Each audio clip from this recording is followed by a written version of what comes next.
Muita gente já está fazendo análise do novo Papa, do Leão XIV, né, dos discursos dele, das homilias dele. Eu vou deixar para analisar só quando ele lançar o primeiro documento oficial.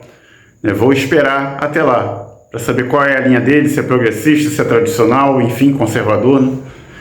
Até lá, eu deixo você com um vídeo que eu resgato lá do antigo canal Vai Jum, contando qual foi o pior discurso de um Papa na história. Então, assiste aí. O pior discurso de um Papa na história. Eu sou o Wilson Júnior, seu canal Vai Jum. Claro que eu não li todos os discursos de todos os papas da história, são quase 270, desde São Pedro até o Papa Francisco. Mas um discurso especial eu me arrisco, se você tiver um outro que é pior do que esse, sinta-se desafiado. É o discurso de Paulo VI na Assembleia das Nações Unidas, no dia 4 de outubro de 1965. Estava acontecendo o Concílio Vaticano II. Entre uma sessão e outra, Paulo VI teve tempo para ir lá fazer um discurso nos 20 anos da ONU, lá em Nova York. Não estou inventando, eu não minto. Está aqui no livro Vaticano II, Mensagens, Discursos, Documentos. E esse discurso de Paulo VI é o pior discurso que eu já vi de um Papa até hoje. Primeiro, 4 de outubro, lembra alguma coisa? Dia de São Francisco de Assis. Foi um dia qualquer para Paulo VI, não houve qualquer menção. Aliás, para que mencionar São Francisco de Assis se num discurso do Papa na ONU ele sequer fala de Jesus? Você tem noção da problemática desse discurso? Ele vai visitar as Nações Unidas, a pedido deles mesmo, um cardeal que conseguiu esse privilégio, e ele vai como um amigo, é como ele se apresenta, como um amigo. E olha que beleza, como ele vai enaltecer o papel da ONU, mais do que o da igreja. Ele vai dizer, não tem nenhuma ambição de poder temporal, ele, Paulo VI, e não compete jamais convosco. Está falando do Vaticano, da igreja. De fato, nada temos a pedir e nenhuma questão a levantar. No máximo, queremos poder servir-vos com desinteresse, humildade e amor no que é de vossa competência. Como vedes, é tão simples essa primeira declaração que lhes fazemos que pode parecer insignificante a esta Assembleia, habituada a tratar de assuntos extremamente importantes e difíceis. Como um Papa se rebaixa dessa maneira diante de uma Assembleia pagã? Eu nunca tinha visto isso na história. Mas calma, não fique indignado ainda. Não comece a elaborar defesas na sua cabeça, afinal Paulo VI foi canonizado. Mas calma, não é um documento do magistério da igreja, é um discurso. Agora, discurso, o que acontece num discurso? Eu estou fazendo esse vídeo aqui, estou falando e o que sair vai sair, né? Então, muitas vezes o vídeo vai sair com né, tá, porque é algo improvisado. No caso desses discursos, não. Eles têm dias, às vezes têm meses para preparar esse discurso. Então foram, digamos, para ser bem benevolente, dias de preparação para um discurso que sequer fala no nome de Jesus, de um Papa. Uma oportunidade de discursar na sede das Nações Unidas. Que oportunidade para chamar aqueles homens à conversão. Mas não, calma, não caia da cadeira ainda. Solene ratificação moral. Olha que barato. Nossa mensagem, aliás, não, desculpa. Deixa eu te mostrar como Paulo VI se apresenta àquela Assembleia. Sabeis quem somos, independentemente da opinião que possais ter sobre o Pontífice de Roma, conheceis nossa missão. Somos portadores de uma mensagem para toda a humanidade. Falamos não somente em nosso nome pessoal e da grande família católica, mas também em nome de nossos irmãos cristãos que compartilham os sentimentos que aqui exprimimos, especialmente daqueles que nos encarregaram explicitamente de ser seus intérpretes. Vamos mais para frente. Nossa mensagem, em primeiro lugar, ratificação moral e solene de vossa instituição. Inspiramos-nos em nossa experiência histórica.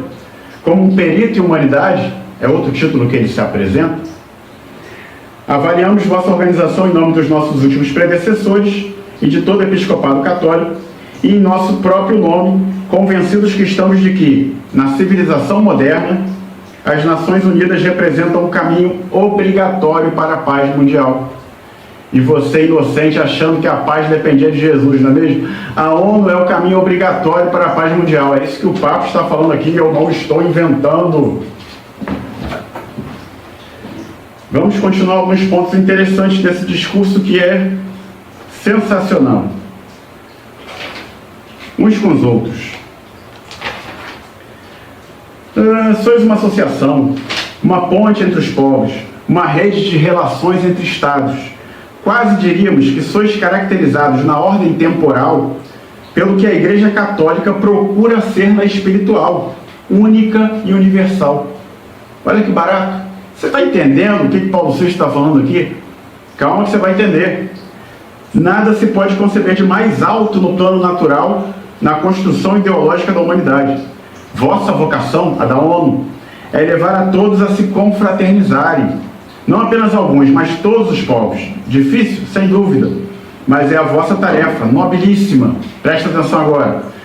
Quem não vê nisso o caminho para o estabelecimento de uma autoridade mundial, capaz de agir eficazmente nos planos jurídico e político? Eu estou ficando doido? Ou o Papa está incentivando uma autoridade mundial, um governo único mundial? Desculpa. Repetimos aqui o nosso voto. Prosseguir, ou seja, é isso mesmo. Rapaz, vamos para um outro ponto para não ficar muito grande. Construir a paz, olha que interessante, mais uma vez ele vai dizer que a ONU, né, se dirigindo à ONU, é ensinar aos seres humanos a paz. A ONU é a grande escola em que se recebe essa educação. Aqui estamos na sua aula magna. Quem participa se torna aluno e ao mesmo tempo mestre na arte de construir a paz. Quando deixais essa sala, sois vistos como arquitetos e construtores da paz. Arquitetos é uma palavra muito interessante, mas deixa para outro vídeo. Aí ele vai falar das armas, logicamente, né, para construir a paz é necessário se desarmar. Porém, enquanto o homem for fraco, volúvel e mau, como se tem mostrado frequentemente, serão infelizmente necessárias as armas defensivas. Quando que o homem vai deixar de ser fraco, volúvel e mau? Nunca. Então sempre vão ser necessárias armas defensivas. Continuando. Que honras que Paulo VI presta à ONU, meus senhores, senhoras e senhores desse canal. Direitos e deveres humanos. Sentimos que sois os intérpretes do que há de mais alto na sabedoria humana. Diríamos quase seu caráter sagrado. E é exatamente isso. Se você ler o discurso todo, parece que Paulo VI quase que diviniza a ONU. Mas, para encerrar quase aqui, construir na base de princípios espirituais. Agora sim, vamos lá. O edifício que construís não repousa sobre bases puramente materiais e terrenas, pois nesse caso estaria construído sobre areia. Fundamenta-se em nossas consciências, sim. É chegado o momento da conversão, agora vai, da transformação pessoal, da renovação interior. Desculpa, Teresa, me chama. Chegou a hora em que se impõe uma parada, um momento de recolhimento, de reflexão, de oração quase. E o que é que faz Paulo VI quase rezar por aquele pessoal? Repensemos nossa origem comum, nossa história e destino comuns. Nunca como hoje, nossa época marcada pelo progresso, foi tão necessário apelar para a consciência moral humana. E ele vem relatar agora, em seguida, qual é o grande perigo que nós corremos, nós seres humanos. O perigo não vem nem do progresso nem da ciência, que poderão, ao contrário, resolver alguns dos grandes problemas da humanidade, quando bem utilizados. O verdadeiro perigo está no ser humano, desculpa, que dispõe de instrumentos cada dia mais poderosos, tanto para a sua ruína, quanto para as suas maiores conquistas. O que Paulo VI está dizendo aqui, me diga se eu estou enganado, ele está vendo como o grande problema da humanidade as nossas armas nucleares, que podem nos destruir. Esse é o grande perigo que a humanidade apresenta hoje. Não há qualquer menção ao perigo de perdermos as nossas almas para o inferno, por exemplo. Não há citação sobre o inferno de Paulo VI. Ele não citou nem o nome de Jesus, você imagina. Então, esse foi o discurso para ser benevolente com Paulo VI. No finalzinho aqui ele fala, olha, O Deus desconhecido. Não. O edifício da civilização moderna deve ser construído sobre a base de princípios espirituais, os únicos capazes de sustentá-lo, de iluminá-lo, de animá-lo. Esses indispensáveis princípios, pelo menos é a convicção nossa, fundam-se na fé em Deus. O Deus desconhecido, de que falava São Paulo no Areópago, desconhecido daqueles que sem o saber o procuravam e o tinham perto de si, como acontece a tantos no nosso século, para nós, porém, e para todos os que acolhem a inefável revelação que Cristo nos fez dele, é o Deus vivo, Pai de todos os seres humanos. Você percebe, até quando Paulo VI fala de Deus, ele fala de uma maneira genérica, de uma maneira global, de uma maneira, para usar a palavra certa, de uma maneira ecumenista.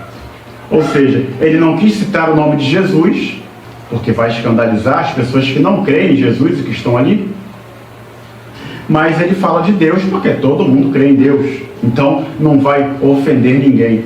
Esse é o falso ecumenismo praticado na igreja até hoje, desde João 23 até os dias de hoje. Se você pesquisar o magistério dos papas antes de João 23, nenhum deles era favorável ao ecumenismo, pelo menos não dessa forma, de você negar a tua fé para não ofender o outro. Esse ecumenismo só pode ser construído na verdade, é o que João Paulo II ensinava. Vamos falar mais sobre ecumenismo na frente também. Mas, enfim, resumindo esse discurso fantástico de Paulo VI, ele não fala o nome de Jesus. Dia de São Francisco de Assis, sequer citou São Francisco. Para quê? Ele se diz amigo da ONU, se diz servidor da ONU, que está ali para servi-lo, incentiva-os ao governo único mundial, diz que eles são obrigatórios para a paz. Que maravilha! E eles têm quase um caráter sagrado. Levam quase Paulo VI a pedir que rezem. Sinceramente, um discurso para ser esquecido.